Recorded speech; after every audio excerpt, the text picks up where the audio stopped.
I am the Tofu Golem. Please enjoy the video. In this video, I will show how to make pasta carbonara with chicken. First, ensure you have all your ingredients ready.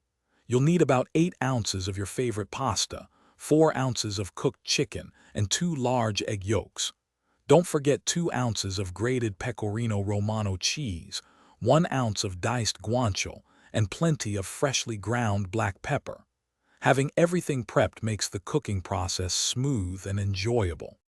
Next, let's get the pasta and guanciale going. Boil your pasta according to package directions until it's perfectly al dente. Then remember to reserve about 1 cup of that starchy pasta water. While the pasta cooks, dice your guanciale into small, even pieces.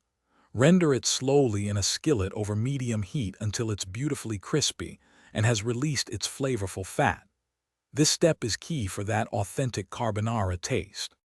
Now for the magic, the carbonara sauce. In a bowl, whisk together your 2 egg yolks with 2 ounces of grated pecorino romano cheese. Be sure to add a very generous amount of freshly ground black pepper. It's crucial for the flavor.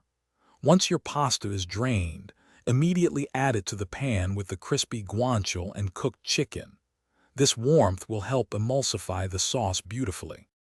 To finish, remove the pan from the heat and quickly pour in your egg and cheese mixture, along with a splash of that reserved pasta water. Toss everything vigorously and continuously until a rich, creamy sauce coats every strand of pasta. Add more pasta water, 1 tablespoon at a time, if the sauce seems too thick. For other great deals and to check out the Owala water bottle, please see the link in the description below. Serve your carbonara immediately with extra pecorino romano and black pepper. Enjoy your homemade, comforting meal. Thanks for watching. Consider subscribing if we helped you today.